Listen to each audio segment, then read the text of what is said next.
Bismillahirrahmanirrahim. Assalamualaikum warahmatullahi wabarakatuh.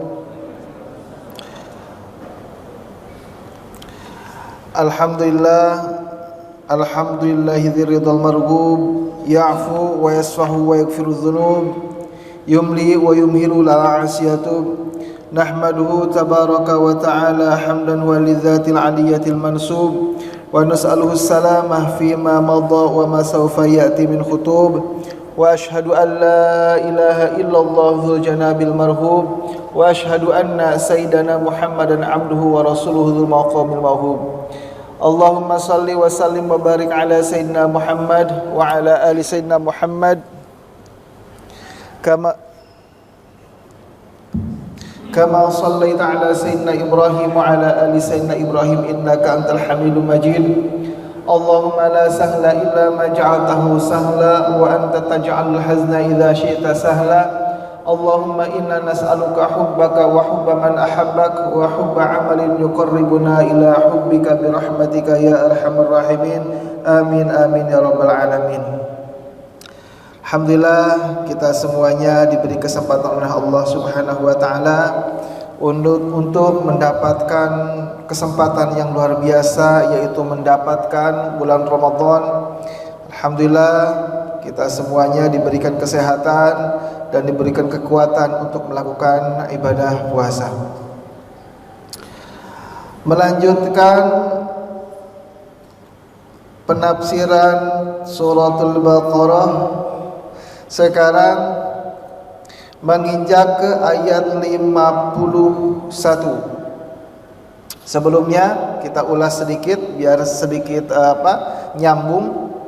Wa idh najjaynakum min ali fir'auna yasumunakum su'al 'adzabi yudhabbihuna abna'akum wa yastahyuna nisa'akum wa fi dhalikum bala'un min rabbikum 'azim. Itu ketika kedurhakaan Fir'aun yang luar biasa, mereka Fir'aun dan bala tentaranya itu melakukan penindasan.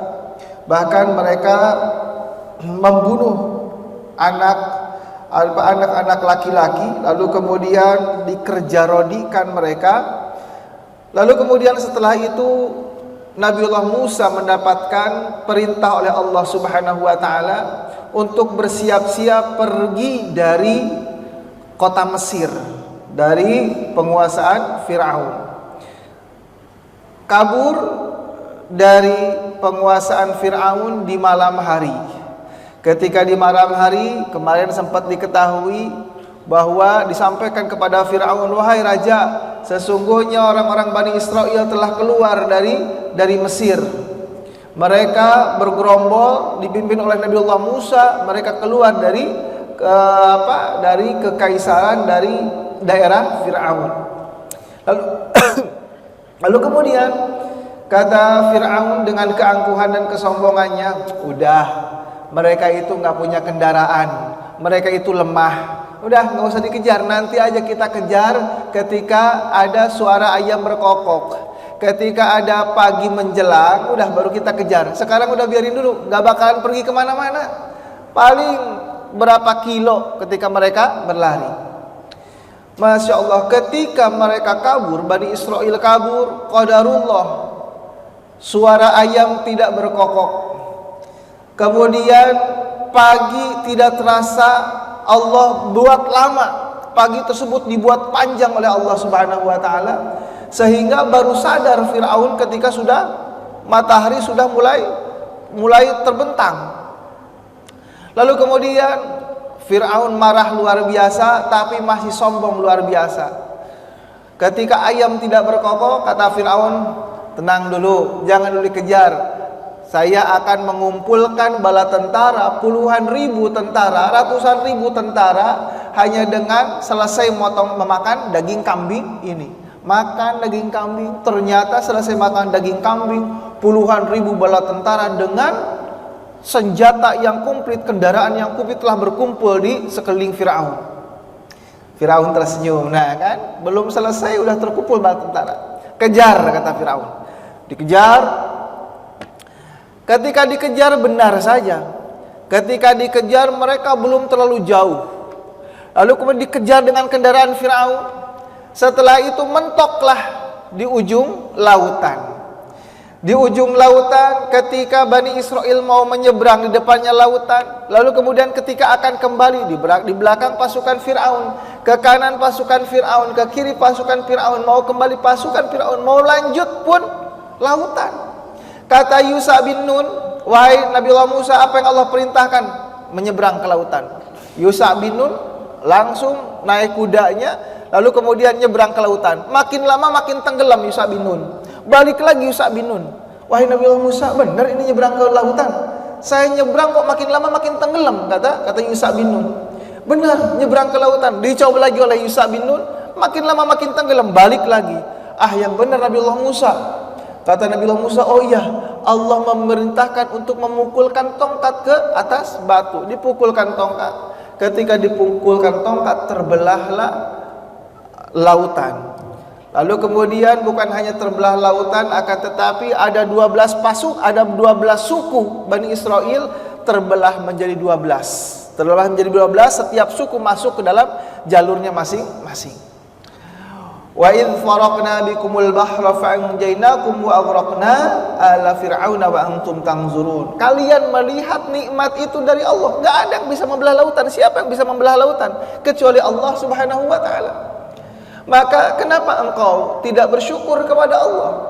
Kenapa engkau tidak menyaksikan kemujizatan Allah, kemahabesaran Allah Subhanahu wa taala? Maka kalau menurut kita, terlalu ini Fir'aun sudah diperlihatkan kekuasaan Allah, terbelah lautan, masih nggak bersyukur, masih nggak taat, terlalu. Kalau kita diperlihatkan kemahabesaran Allah Subhanahu wa taala, misalkan mau menyeberang ke lautan, tiba-tiba laut terbelah, udah kita tunduk taat kepada Allah Subhanahu wa taala, nggak bakalan dosa, nggak bakalan zalim. Pasti bersyukur kepada Allah Subhanahu wa taala ketika ada sesuatu kejadian yang luar biasa. Di depan mata kita terlihat, wa antum tanzurun. Kalian melihat kemahabesaran Allah Subhanahu wa taala. Belum tentu. Kita pun setiap hari melihat kebesaran Allah Subhanahu wa taala. Pagi hari matahari terbit. Siapa yang menerbitkan? Kita yang menerbitkan. Ilmu pengetahuan yang menerbitkan? Enggak ada yang menerbitkan. Tetapi masih banyak orang yang bermaksiat. Masih banyak orang yang tidak bersyukur. Masih banyak orang yang tidak bersandar kepada Allah Subhanahu wa taala yang Maha Kuasa. Padahal setiap hari kita menyaksikan kemahabesaran Allah Subhanahu wa taala. Matahari terbit, lalu kemudian kita merasakan terang, nyaman, melihat pepohonan tumbuh dengan matahari tersebut. Masya Allah, itu adalah hal-hal yang di luar kemampuan manusia. Maka setiap hari bukan hanya melihat Bani Israel, parah di Bani Israel, padahal dibelah lautan, padahal diselamatkan oleh Allah Subhanahu wa taala, padahal diberikan manna wassalwa, diberikan apa? Berikan madu, lalu kemudian buah-buahan dan yang lainnya. Parah. Masa iya enggak bersyukur kepada Allah Subhanahu wa taala? Kita pun bukan kita ya, mudah-mudahan kita tidak termasuk dalam golongan tersebut yang tidak bersyukur kepada Allah. Banyak di antara manusia pun setiap hari diperlihatkan kemahabesaran Allah Subhanahu wa taala. Melihat bulannya, melihat bintangnya, turunnya hujan, memberikan minuman kepada kita, memberikan minuman kepada tumbuh-tumbuhan, kepada hewan, memberikan tanah yang subur, memberikan buah-buahan kepada kita, sama kepada Bani Israel pun buah-buahan sama. Kita pun mendapatkan buah-buahan sama, bahkan kita memetik buah yang kadang kita tidak menanamnya. Tapi ya begitulah manusia. Kadang bersyukur, kadang juga kufur kepada Allah Subhanahu wa taala. Lalu selanjutnya, wa idh wa'adna Musa 40 lailatan thumma ittakhadhtumul 'ijla min ba'dihi wa antum zalimun. Ketika diselamatkan, Wa idh wa'adna Musa 40 lailatan. Wahai Nabiullah Musa, ketika kami diselamatkan oleh Allah Subhanahu wa taala, kata Nabiullah Musa, ketika kita pun diselamatkan oleh Allah Subhanahu wa taala, maka wa idh wa'adna Musa, Allah menjanjikan wahyu kepada Nabiullah Musa, dan Musa pun berjanjikan kepada Allah Subhanahu wa taala bahwa ia akan datang ke tempat yang dijanjikan oleh Allah Subhanahu wa taala, yaitu di Gunung Thur. Di Gunung Thur akan menemui Allah Subhanahu wa taala, dan Nabiullah Musa, wahai Bani Israel, ketika engkau selamat, maka aku akan perintahkan kepadamu apa yang diperintahkan oleh Allah dan apa yang dilarang oleh Allah Subhanahu wa taala, maka taatilah. Siap Nabiullah Musa? Oke. Ketika yang penting selamat saja dulu, yang penting selamat saja dulu dari kejaran Firaun, selamat dari tenggelamnya di tengah-tengah lautan. Kalau sudah selamat dari tenggelamnya di lautan, maka ayo, perintah kami lakukan, larangan kami tinggalkan. Selamat saja dulu. Lalu kemudian diselamatkan oleh Allah Subhanahu wa taala. Sebelum masuk ke ayat 51, urutan dalam kisahnya itu, dalam sirahnya itu, Nabiullah Musa dengan Bani Israel berjalan di tengah-tengah padang pasir yang luar biasa panjang, luas, panas luar biasa. Lalu kemudian orang-orang Bani Israel merengek kepada Nabiullah Musa, wahai Nabiullah Musa, kita ini sudah berjalan berhari-hari, berminggu-minggu di tengah-tengah padang pasir, perbekalan kami sudah habis, lapar kami wahai Nabiullah Musa. Lalu kemudian sebagai bentuk kasih sayang dari Allah Subhanahu wa taala, maka Allah pun menurunkan manna dan salwa. Dalam surah Al-Baqarah ayat 57, loncat ke setelahnya, wa dhallalna 'alaikumul ghamama wa anzalna 'alaikumul manna wassalwa kulu min thayyibati ma razaqnakum wa ma zalamuna walakin kanu anfusahum yadhlimun. Maka Allah menaungi orang-orang Bani Israel dengan awan, dinaungi agar tidak kepanasan.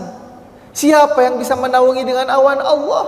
Diperlihatkan tanda oleh Allah Subhanahu wa taala, tanda kebesaran Allah Subhanahu wa taala. Lalu diturunkan kepadamu manna dan salwa. Apa itu manna? Manna itu seperti makanan yang manis, seperti madu lah kalau kita sekarang. Ada juga ulama yang menafsirkan bahwa manna itu berbentuk seperti embun yang ada di daunan. Di daunan ada embun. Embun ini membeku menyerupai getah, dan ketika dimakan itu, ketika diseruput itu terasa manis, dan itu sebagai makanan bagi Bani Israel. Lalu kemudian salwa, ketika Bani Israel berkumpul di tengah-tengah padang pasir panas, wahai Nabiullah Musa berdoa kepada Allah biar Allah memberikan naungan. Diberikan awan, mereka teduh. Lapar wahai Nabiullah Musa, diberikan manna. Masih lapar wahai Nabiullah Musa, terkumpullah burung puyuh di sekitaran mereka. Lalu kemudian mereka menangkap dengan mudah dan dijadikan makanan bagi mereka. Lalu kemudian apa yang diterima oleh apa sikap Bani Israel ketika mendapatkan nikmat dari Allah Subhanahu wa taala? Ya, mereka awalnya bersyukur kepada Allah Subhanahu wa taala. Lama-lama lapar, makan manna, salwa, makan burung puyuh, ada kemudian getah-getah dimakan manis luar biasa. Lalu kemudian terus setiap hari, wahai Nabiullah Musa, makanannya seperti ini terus. Bosan kayak Nabiullah Musa, coba berikan lagi, minta kepada Allah makanan yang beraneka ragam. Wa idh qultum ya Musa lan nasbira ala ta'amin wahidin fad'u lana rabbaka yukhrij lana mimma tunbitul ardu min baqliha wa kithaiha wa fumiha wa 'adasiha wa basaliha, dan selanjutnya. Wahai Nabiullah Musa, kami tidak sabar hanya dengan satu jenis makanan saja. Memintalah kepada Allah Subhanahu wa taala untuk dikeluarkan kepada kami dari tumbuh-tumbuhan yang bermacam-macam, seperti sayur, timun, bawang putih, kacang adas, bawang merah dan selanjutnya. Wah, disebutkan oleh mereka pengen ini. Masya Allah. Jadi tadabbur bagi kita semuanya. Ketika kita kadang menginginkan kepada Allah, ya Allah, seandainya aku mendapatkan ini, mendapatkan uang, maka aku akan beribadah kepadamu ya Allah. Seandainya aku punya motor, maka aku akan pergi ke masjid ya Rabb. Seandainya aku diberikan kemudahan untuk menyekolahkan anak, maka aku akan sering-sering membaca Al-Quran. Ada syarat kepada Allah Subhanahu wa ta'ala ketika ingin beribadah kepada Allah Subhanahu wa ta'ala. Seandainya ini pasti akan begini. Nah, maka bagi orang-orang yang salih, mereka ketika ingin mendekatkan diri kepada Allah Subhanahu wa ta'ala, mereka tidak berangan-angan sesuatu yang lebih kepada Allah Subhanahu wa ta'ala. Ingin baju baru, jangan, siapa tahu ketika dapat baju baru kita tidak bersyukur kepada Allah. Ingin ganti mobil, jangan berangan-angan. Yang ada dinikmati, yang ada disyukuri. Siapa tahu Allah belum mengabulkan mendapatkan mobil yang baru gara-gara sayang kepada kita, agar kita tetap bersyukur dengan nikmat yang ada dari Allah Subhanahu wa ta'ala. Karena belum tentu turunnya nikmat bisa meningkatkan ibadah kepada Allah Subhanahu wa ta'ala. Bahkan salafus saleh untuk berdoa meminta kenikmatan dunia itu merupakan sebuah keburukan bagi mereka, aib, celak bagi mereka. Ketika berdoa, ya Allah ingin ini yang disebutkan adalah dunia, maka itu sebuah kerendahan bagi mereka. Karena belum tentu ketika mendapatkan dunia kita semakin dekat dengan Allah Subhanahu wa ta'ala, belum tentu. Bahkan bisa jadi kita semakin jauh dari Allah Subhanahu wa ta'ala. Maka mengambil dari tadaburnya kisah Bani Israel, ketika kita ingin mendekatkan diri kepada Allah, ketika ingin bersyukur kepada Allah, jangan nunggu datangnya nikmat yang kita harapkan, jangan. Syukuri apa yang ada, syukuri apa yang kita miliki. Punya motor, syukuri punya motor. Punya misalkan rumah baru ngontrak, syukuri dengan yang ada. Karena belum tentu ketika kita punya mobil, punya motor, punya rumah, punya segalanya, kita bisa bersyukur, bisa tambah syukur kepada Allah. Belum tentu. Bisa jadi kita semakin sibuk dengan dunia. Maka tadaburi oleh kita, segala yang kita miliki ini adalah kasih sayang Allah Subhanahu wa ta'ala, agar kita tidak lupa, tidak lalai kepada Allah Subhanahu wa ta'ala. Maka dari Bani Israel sudah dikasih keselamatan dari Fir'aun, sudah diselamatkan dari tenggelamnya di lautan, sudah diberikan naungan dari teriknya panas matahari yang membakar luar biasa. Lalu kemudian sudah diberikan makanan dari apa? Dari rasa lapar, diberikan makanan oleh Allah Subhanahu wa ta'ala. Tetapi belum tentu mereka menjadikan iman kepada Allah Subhanahu wa ta'ala. Dan jangan juga kita mengatakan, wah, parah Bani Israel, diperlihatkan keagungan Allah tapi tidak beriman kepada Allah Subhanahu wa ta'ala. Kita pun sama, setiap hari diperlihatkan keagungan Allah Subhanahu wa ta'ala. Ada malam, ada siang, ada bulan, ada bintang, dan selanjutnya ada hujan, ada kemarau. Itu kekuasaan Allah Subhanahu wa ta'ala, dan itu mesti kita syukuri, mesti kita tadaburi akan kemahabesaran Allah Subhanahu wa ta'ala. Lalu kemudian setelah diberikan itu semua, baru wa idh wa'adna Musa 40 lailatan tsumma takhadtumul ijla min ba'di wa antum zalimun. Maka timbul pertanyaan, Ustaz, kok loncat-loncat sih? Ayat Al-Quran loncat ke ayat 60, loncat ke ayat 58, loncat ke ayat 51. Padahal kan harusnya tuh tersusun gitu.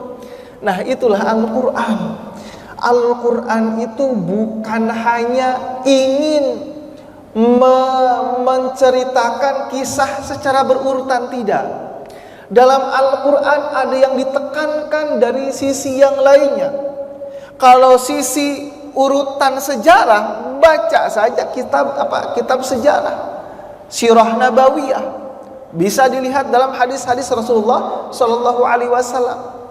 Tetapi Al-Quran ini lebih ditekankan, ada masalah hikmahnya, ada masalah urutan fikihnya, ada masalah sisi kebahasaannya, agar sesuai dengan urutan yang dicantumkan oleh Allah Subhanahu wa taala. Seperti ketika ujungnya sin. Qul a'udzu birabbin nas, malikin nas, ilahin nas, min syarril waswasil khannas. Ada segi hikmah, ada segi fikihnya, ada segi tauhidnya yang perlu ditempelkan dengan kisah-kisah umat-umat terdahulu, bukan hanya dari segi urutan kisahnya saja. Kemudian dari sisi lain, ini menjadi sarana. Al-Quran ini adalah pembeda mana orang yang hanya membaca, mana orang yang hanya mendengar, mana orang yang mendalami. Maka ada klasifikasinya, dikelaskan di dalam Al-Quran. Orang yang hanya mampu membacanya dapat pahalanya, pahala membaca Al-Quran. Setiap hurufnya memiliki pahala. Alif lam mim bukan satu huruf, tapi alif satu huruf, lam satu huruf, mim satu huruf. Setiap hurufnya memiliki pahala, dapat tuh pahala bacaannya. Lalu kemudian orang yang mentadaburi, pahalanya sama dengan yang membaca? Tidak, beda lagi.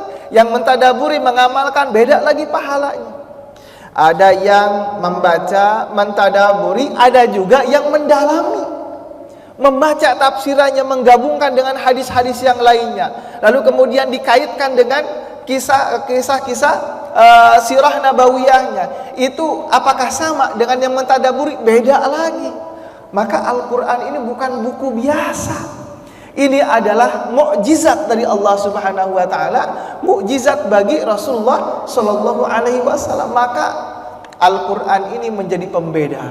Maka sampai sekarang enggak pernah berhenti penafsiran Al-Quran, terus dari ratusan tahun yang lalu sampai sekarang penafsiran Al-Quran tidak pernah berhenti. Ada yang ditafsiri dengan psikologinya, ada yang ditafsiri dengan ilmu tasawufnya, ada yang ditafsiri dengan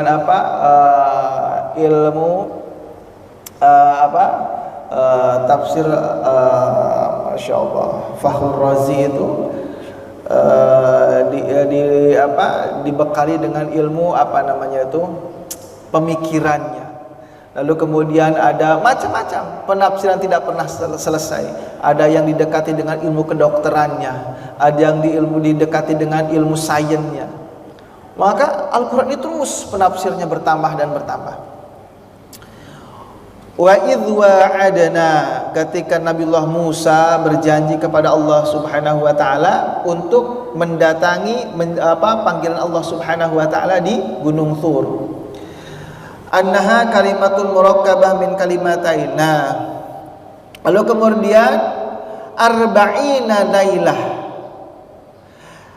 Anna Musa alaihissalam qala li bani Israil in kharajna minal bahri salimina ataitukum min indillahi bi kitabin bayyin lakum fihi ma yajibu alaikum minal fi'li wat tarki. Ketika kalian selamat dari tenggelam di tengah-tengah lautan, maka kami, kata Nabi Allah Musa, maka saya akan memberikan kepada kalian apa yang diwajibkan oleh Allah dan apa yang dilarang oleh Allah Subhanahu wa taala. Wa wa'adna Musa 30 lailatan wa atmamna. Lalu kemudian wa anzalallahu at-taurat alaihi fil alwah wa kanatil alwah min zabarjad. Lalu kemudian pergilah Nabiullah Musa meninggalkan kaumnya Bani Israel, dititipkan kaumnya kepada saudaranya, kepada saudaranya. Lalu kemudian Nabiullah Musa pergilah ke Gunung Tur selama 40 hari. Ketika di sana Nabiullah Musa bertemu dengan Allah Subhanahu wa taala tanpa hijab. Bahkan dalam tafsir Fakhrul Razi mengatakan suara pena, tulisan pena bukan berarti Allah memiliki tangan. Ini hanya gambaran betapa Nabiullah Musa berbicara dengan Allah Subhanahu wa taala tanpa hijab. Maka suara pena pun terdengar ketika Allah Subhanahu wa taala memberikan kitab-kitab kepada Nabiullah Musa alaihi salam. Tsumma takhadtumul ijla min ba'dihi wa antum zalimun. Nah, ketika Nabiullah Musa diturunkan Taurat oleh Allah Subhanahu wa taala, keadaan Bani Israel ini kembali kepada kekufuran kepada Allah Subhanahu wa taala. Di sana mereka mendapatkan godaan. Lamma aghraqna fir'auna wa'da Musa alaihi salam inzalut Taurat alaihi qala Musa li akhihi Harun ukhlubna. Lalu kemudian Nabiullah Harun ketika melihat Bani Israel menyekutukan Allah Subhanahu wa taala, maka Nabiullah Harun memerintahkan agar taat kepada Allah. Wahai Bani Israel, taat kepada Allah Subhanahu wa taala. Jangan pernah kau menyekutukan Allah Subhanahu wa taala. Tetapi Bani Israel malah melanggar dan hampir membunuh Nabiullah Harun. Bagaimana godaan yang datang kepada Bani Israel? Yang datang kepada Bani Israel, mereka didatangi oleh seseorang yang datang dari tengah-tengah padang pasir. Begitu itu mereka pun faham bahwa itu adalah pengikutnya Nabiullah Musa. Tetapi karena seseorang tersebut bisa mengumpulkan, merubah harta benda yang mereka curi dari orang-orang Mesir. Kan sebelum kabur, orang-orang Bani Israel mencuri perhiasan, bukan mencuri, mengambil hak mereka. Hak Bani Israel ketika kerja rodi, gajinya tidak diberikan, dikumpulkan oleh orang-orang Mesir. Lalu kemudian Allah memerintahkan kepada Bani Israel untuk mengambil harta benda mereka. Diambillah, lalu kemudian ketika sudah menyeberangi lautan, kumpulkan, kata seorang tersebut, kumpulkan harta benda mereka. Lalu kemudian ketika dikumpulkan dibakar. Kata Nabiullah Harun, wahai Bani Israel, jangan kau gunakan harta benda tersebut, karena ini sesungguhnya adalah hasil dari ini adalah milik orang Mesir. Enggak, wahai Harun, sesungguhnya ini Allah memerintahkan agar mengambilnya. Tapi Nabi Harun memerintahkan untuk melenyapkannya. Dibakar perhiasan mereka. Lalu kemudian ada seseorang namanya Samiri. Seseorang ini kalau dibakar perhiasan, kita bentuk saja menjadi seekor sapi. Dibentuk seekor sapi, sudah berbentuk seekor sapi, perhiasan. Jadi sapi terbuat dari perhiasan, ada emasnya, ada peraknya, dibuat jadi sapi. Lalu kemudian qadarullah, sapi itu Allah berikan kemampuan untuk mengeluarkan suara.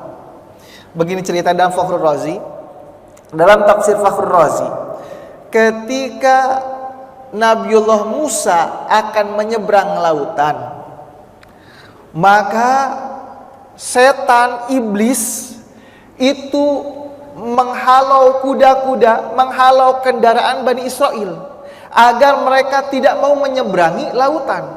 Wah, kalau kamu menyeberangi lautan, maka apa? Maka bahaya nih, bakal tenggelam. Lalu kemudian ketika ragu Bani Israel untuk menyeberangi lautan, maka turunlah Jibril menggunakan kendaraannya, dalam sebuah riwayat menggunakan seperti kuda, lalu kemudian menyeberangi ke tengah lautan sampai terlihat tapal-tapal tapal-tapal kendaraannya Jibril. Ketika melihat Jibril, kuda-kuda mereka, kuda-kuda Bani Israel melihat kuda Jibril jalan menyeberangi lautan, sehingga mereka pun, kuda-kuda Bani Israel pun berani menyeberangi lautan tersebut. Menyeberangi. Nah, bekas jejaknya Jibril itu oleh Samiri dikumpulkan. Lagi nyebrang, diambil. Lalu kemudian dibawa. Ketika dibawa, dileburkan dengan perhiasan yang dibakar tersebut, sehingga dengan izin Allah Subhanahu wa ta'ala, sapi yang dibuat oleh Samiri mengeluarkan suara. Maka orang Bani Israel menyembah kepada sapi tersebut. Wah, ini nih yang namanya Tuhan, disembah oleh mereka. Disembah. Pulang Nabiullah Musa setelah selesai 40 hari, ketika melihat kaumnya telah menyekutukan Allah Subhanahu wa ta'ala, marah luar biasa. Wahai saudaraku, wahai Harun, ditarik sampai janggutnya ditarik oleh Nabiullah Musa. Marah luar biasa. Wahai saudaraku, wahai Harun, aku titipkan umatku, aku titipkan kaumku kepadamu agar tidak menyekutukan Allah Subhanahu wa ta'ala. Mengapa engkau biarkan mereka kekufuran kepada Allah Subhanahu wa ta'ala? Lalu kata Harun, aku sudah memperingatkan, menasehati, tapi mereka hampir membunuhku. Maka kami tidak ada daya dan upaya lagi. Lalu kemudian setelah itu marahlah Nabiullah Musa. Kata kaumnya, wahai Nabiullah Musa, kami bersalah, kami berdosa. Apa yang hendak kami lakukan agar taubat kami diterima oleh Allah Subhanahu wa ta'ala? Apa kata Allah Subhanahu wa ta'ala? Fatubu ila bariikum, mereka taubat kepada Allah Subhanahu wa ta'ala. Faqtulu anfusakum, cara bertobatnya kalau memang benar-benar mau taubat, kata Allah, faqtulu anfusakum, maka bunuh diri kalian. Kalau mau taubat, bunuh diri kalian. Maka ketika itu Allah turunkan angin yang kencang, mereka menghunuskan pedang. Lalu kemudian ada yang membunuh temannya, ada yang membunuh diri sendiri, ada yang lain sebagainya dengan angin yang kencang tersebut. Ada yang terbunuh dan juga ada yang tidak terbunuh. Kata Nabi Musa, ya Rab, yang terbunuh sudah engkau apa? Sudah engkau ampuni, bagaimana yang belum terbunuh? Kata Allah Subhanahu wa ta'ala, sama, aku ampuni dosanya. Hikmah yang sangat besar bagi kita, umat Rasulullah SAW. Bani Israel ketika melakukan kesalahan ingin bertobat kepada Allah Subhanahu wa ta'ala, taubatnya bagaimana? Membunuh dirinya sendiri. Ketika kain terkena najis, maka sobek kainnya. Ketika anggota badannya melakukan kemaksiatan, lepaskan anggota badan tersebut. Ketika kufur kepada Allah, ketika syirik kepada Allah Subhanahu wa ta'ala, taubatnya yaitu faqtulu anfusakum. Tapi apa bagi umat Rasulullah SAW? Bagi umat Rasulullah SAW, ketika Ramadan datang, tuftahu abwabal jinan wa tughlaqu abwaban niron. Pintu surga dibuka selebar-lebarnya. Siapapun yang beramal soleh, sekecil apapun, bisa jadi amal soleh tersebut memudahkan orang tersebut masuk ke dalam surganya Allah Subhanahu wa ta'ala. Wa tughlaqu abwaban niron, dan ditutup pintu neraka serapat-rapatnya. Sebanyak apapun dosa kita, bahkan melebihi buih di lautan, taubat kepada Allah Subhanahu wa ta'ala, khususnya di bulan Ramadan, meminta ampun kepada Allah Subhanahu wa ta'ala. Walaupun dosa kita melebihi banyaknya, melebihi buih di lautan, bertobat kepada Allah Subhanahu wa ta'ala, maka Allah tutup pintu neraka serapat-rapatnya. Dalam pandangan manusia, wah ini ahli neraka nih, jarang sholat, jarang melakukan amal soleh, nyakitin orang lain, lalu kemudian hidupnya zalim terus. Datang Ramadan, dia tobat kepada Allah Subhanahu wa ta'ala. Dalam pandangan manusia, ahli neraka nih, ahli neraka. Tapi menurut Allah Subhanahu wa ta'ala, ia bertobat kepada Allah di bulan Ramadan khususnya dengan taubatan nasuha, maka Allah bersihkan yang menurut manusia ahli neraka. Allah tutup pintu neraka serapat-rapatnya, dia bisa jadi menjadi ahli surga. Karena apa? Karena Allah membuka pintu ampunan selebar-lebarnya di bulan Ramadan. Enggak usah kita taubat dengan membunuh diri sendiri seperti Bani Israel, enggak usah. Enggak usah ketika kita bermaksiat, mata kita bermaksiat mencongkel mata kita, enggak usah. Enggak usah ketika kaki kita bermaksiat, patahkan kakinya, enggak usah. Kita hanya perlu taubat kepada Allah, taubatan nasuha, perbanyak istighfar, perbanyak minta ampun kepada Allah Subhanahu wa taala. Bahkan Allah gambarkan senangnya Allah kepada orang-orang yang bertobat seperti melebihi senangnya orang yang mendapatkan kehidupannya kembali. Sudah dijelaskan ketika orang dalam hadis Rasulullah menunggangi kuda, membawa makanan di tengah-tengah padang pasir, hilang untanya, hilang makanannya, lalu kemudian ia menggali tanah untuk mempersiapkan kematiannya. Tiba-tiba tertidur, bangun dari tidurnya, unta dan makanannya telah kembali. Lalu kemudian menjerit kepada Allah, "Ya Allah, anta abdi wa ana rabbuk." Ya Allah, engkau itu hambaku dan aku ini adalah Tuhanmu. Saking apa? Saking gembira dia salah mengucapkan, saking gembira. Maka kata Allah Subhanahu wa taala, aku lebih bahagia daripada orang tersebut bagi orang-orang yang bertaubat. Maka kita sebagai umat Rasulullah SAW harus bersyukur, banyak-banyak bertobat kepada Allah Subhanahu wa taala, khususnya di bulan Ramadan. Allah berikan ampunan selebar-lebarnya, la ubali, enggak peduli kata Allah Subhanahu wa taala seberapa banyak dosa yang kalian lakukan. Sehingga malaikat Jibril celaka orang yang mendapatkan bulan Ramadan tetapi tidak mendapatkan ampunan, tidak meminta ampun kepada Allah, tidak beribadah kepada Allah padahal sudah mendapatkan Ramadan. Maka celaka orang tersebut. Dapat Ramadan aja tidak mendapatkan ampunan, bagaimana di bulan-bulan yang lainnya? Maka celaka kata malaikat Jibril, kata Rasulullah SAW, amin. Maka jangan sampai kita termasuk dalam doanya Jibril yang diaminkan oleh Rasulullah Sallallahu Alaihi Wasallam. Baik, sampai sini ada yang mau ditanyakan, silahkan.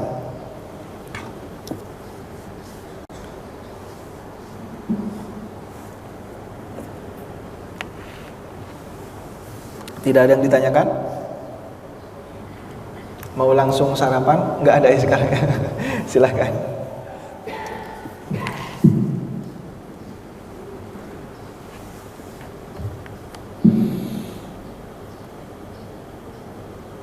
Assalamualaikum warahmatullahi wabarakatuh. Waalaikumsalam warahmatullahi wabarakatuh.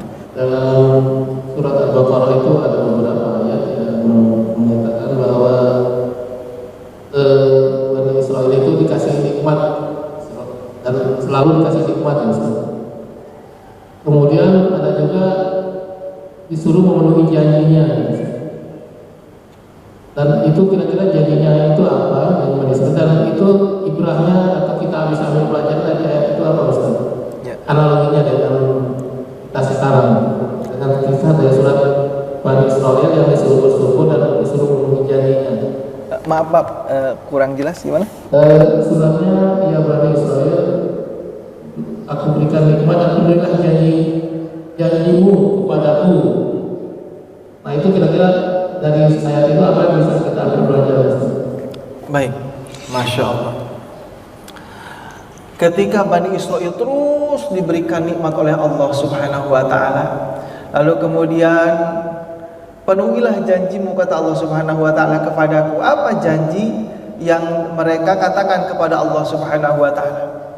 Seperti ketika menyeberangi lautan, wa idh wa'adna Musa 40 lailatan, ketika mereka mengatakan kepada Nabi Allah Musa, wahai Nabi Allah Musa, tolong doa kepada Allah agar kita diselamatkan. Kata Nabi Allah Musa, baik, saya akan berdoa, tetapi ketika Allah memberikan keselamatan, aku akan memberikan kepadamu perintah dan larangan.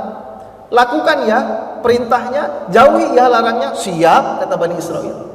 Nah, ketika diselamatkan, lalu kemudian Allah meminta janjinya. Mana janjimu wahai Bani Israel? Katanya mau taat kepadaku, katanya mau menjauhi laranganku, tapi masih kembali kepada kemaksiatan, bahkan syirik kepada Allah Subhanahu wa ta'ala dengan menyembah sapi yang dibuat oleh Samiri.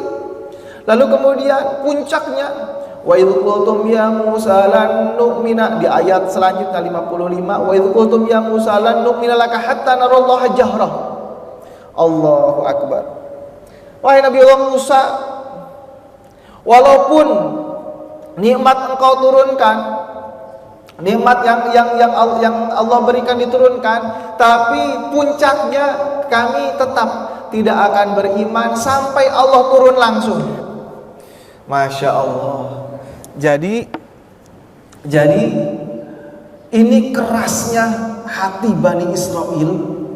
Bahkan yang disayangkan, kata ulama tafsir, ini menjadi lelucon ketika di zaman Rasulullah diangkat menjadi Nabi dan Rasul. Mereka membanggakan keturunannya. Kami keturunan Bani Israel. Keturunan Bani Israel nggak mau taat kepada Muhammad yang diturunkan dari bangsa Quraisy. Kali ini keturunan Nabi. Padahal mereka itu bukan para nabi, bukan para rasulnya. Kaumnya itu, umatnya itu yang selalu membangkang kepada Allah Subhanahu wa ta'ala. Maka ketika mereka mengatakan kepada umat Rasulullah bahwa umat Rasulullah adalah bangsa Quraisy yang hanya untuk orang Arab saja, lalu kemudian mereka membanggakan Bani Israel dengan keturunan Nabi dan Rasulnya, kata Allah Subhanahu wa ta'ala, khairu ummatin ya umatnya Rasulullah sallallahu alaihi wasallam. Sebaik-baik umat adalah umat Rasulullah sallallahu alaihi wasallam. Dari syariatnya, dari kemudahan yang Allah berikan kepada umatnya, dari ampunan, dari Al-Qur'annya dan segala macamnya. Lalu kemudian apa hikmahnya? Apa hikmahnya? Hikmah dari kisahnya Bani Israel. Ketika kita akan beribadah kepada Allah Subhanahu wa ta'ala, ketika kita akan bersyukur, nggak usah nunggu nikmat, syukur aja sekarang. Dari mulai sekarang banyak bersyukur kepada Allah Subhanahu wa ta'ala. Bersyukur dari apa, Ustaz? Kan belum turun gaji, belum turun permintaan belum dikabulkan, doa bulan kemarin, tahun kemarin belum diijabah oleh Allah Subhanahu wa ta'ala. Lalu bersyukur buat apa? Bersyukur dengan nikmat yang kita miliki, masih bernapas, masih bisa berjalan, masih diberikan umur, masih diberikan keselamatan, masih bisa diberikan kesehatan, masih diberikan masih diberikan kesempatan untuk beribadah kepada Allah Subhanahu wa ta'ala. Itu syukuri saja dulu yang ada. Karena belum tentu ketika Allah berikan kenikmatan kepada kita seperti Bani Israel, kita mampu bersyukur kepada Allah Subhanahu wa ta'ala. Syukur itu berat, syukur itu berat. Maka ketika para sahabat berdoa, dikabulkan doanya oleh Allah Subhanahu wa ta'ala, mereka bersedih. Ya Allah, kenapa doaku dikabulkan di dunia? Tabungkan saja ya Allah, aku ingin doaku dikabulkan kelak di akhirat. Mereka, para sahabat, orang-orang salafus sholih, ketika berdoa menginginkan doanya kelak di akhirat. Kalau kita sebaliknya, ya Allah berikan mobil, ya Allah berikan motor, jangan di akhirat ya Allah. Mobil buat apa ntar di akhirat ya Allah? Berikan sekarang ketika di dunia. Ketika terus berdoa nggak dikabulkan, bosen. Doa yang kemarin aja belum dikabulin, mau doa yang lain. Nah, itu adalah tidak mengambil dari kisahnya Bani Israel yang ketika diberikan nikmat mereka sulit untuk bersyukur kepada Allah Subhanahu wa ta'ala, bahkan kufur kepada Allah Subhanahu wa ta'ala. Jangan menerka-nerka kesenangan terhadap apa yang kita inginkan. Wah, senang nih kalau punya rumah, belum tentu. Wah, enak nih kalau punya mobil, belum tentu. Enak nih punya motor, belum tentu. Enak ketika apa yang kita miliki pada saat ini. Ketika kita enak kalau ini, enak kalau itu, belum tentu. Ketika kita sudah punya, belum tentu kita menikmatinya. Bahkan kita bisa sibuk dengan hal tersebut dan kufur kepada Allah Subhanahu wa ta'ala. Jadi jangan menerka-nerka kenikmatan sesuai dengan apa yang kita pikirkan, tetapi kenikmatan itu ketika kita mampu beribadah, diberi kesempatan ibadah kepada Allah, oh ini kenikmatan yang Allah berikan. Nikmati ibadah kepada Allah Subhanahu wa ta'ala. Baik. Tidak ada lagi yang bertanya. Kalau tidak ada yang bertanya, kita tutup saja. Mudah-mudahan kajian ini sedikitnya menambahkan motivasi, khususnya untuk diri saya sendiri. Karena saya tausiah itu bukan untuk mendakwahi yang lainnya hanya fokus kepada diri saya sendiri untuk bisa mengamalkan, dan mudah-mudahan yang lainnya bisa sedikit mendapatkan kebaikan dan hikmahnya. Mohon maaf dari segala kekurangan. Aqulu qouli hadza wa astaghfirullah li wa lakum minni alhamdu wa du'a. Assalamualaikum warahmatullahi wabarakatuh.